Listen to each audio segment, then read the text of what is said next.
Every now and then a game comes along that's so overlooked it's sad. It just flies under the radar and never gets the love it deserves. Even I'd overlook this one. Until just a few weeks ago. My friend Nick said, "Have you played a game called Gregory on a show?" I had no idea what he was going on about, until he brought the game over for me to borrow.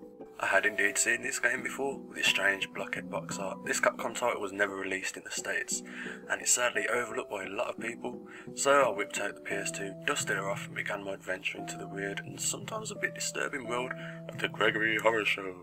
Now right from the start it's obvious this isn't your standard game, featuring a blockhead cast of strange characters based on the Japanese cartoon series. It's half survival horror, half quirky puzzle solving narrative driven adventure. The game itself revolves around the simple beginnings. The game starts out with you wandering through a dark forest, and before you know it you've wandered into the Gregory house, a dark and quite creepy little hotel, chapped by Gregory, an old rat who owns the hotel. But don't worry, Death himself has offered you a way back into the real world by tasking you in retrieving lost souls that populate the place.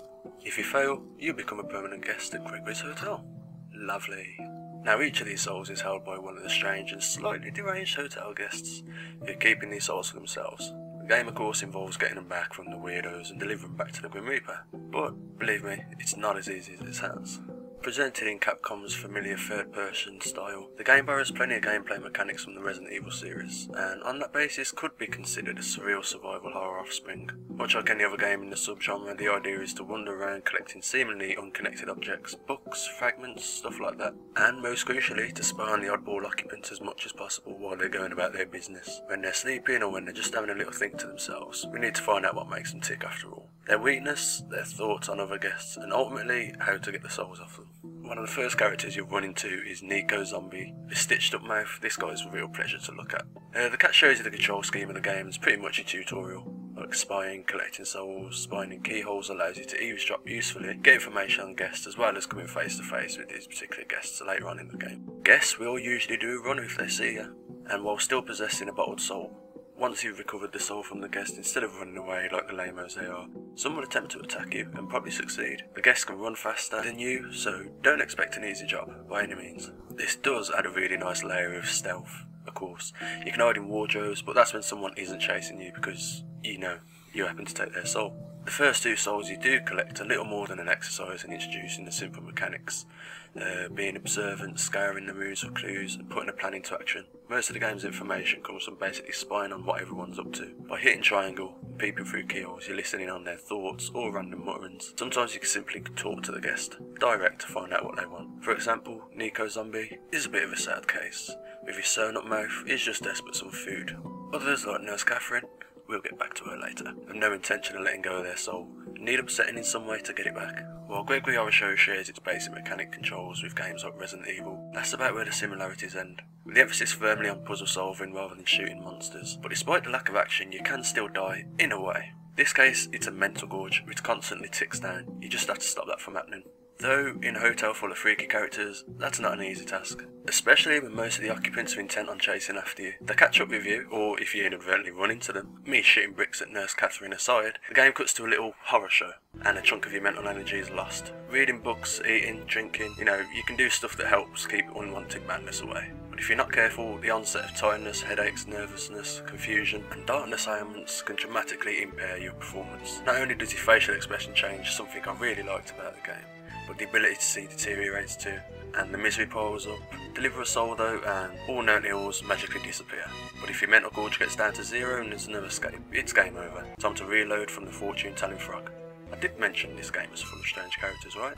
For all its quirky gameplay, the visuals add an even more unhinged hair to the proceedings. It's quite a creepy looking game. For some inexplicable reason, everyone in the Gregory house has a massively disproportionate square head, a bemused expression, tiny legs.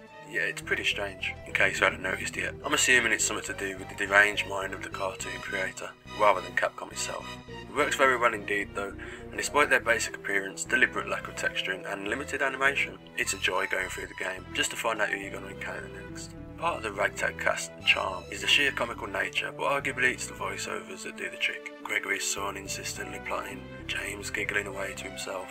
It's a lot of fun just listening out to what Gregory's guests have to say next, to be honest. Now puzzles and Capcom used to go hand in hand together, and as always they don't fail to give you some interesting puzzles. But there is one problem with that. Many of the puzzles rely on your ability to retain obscure pieces of hidden information, otherwise you can literally find yourself wandering around in circles for hours. Again, that was Capcom all over back in the day. This is where timed events come into play. Now, the game itself runs on a sort of real-time engine.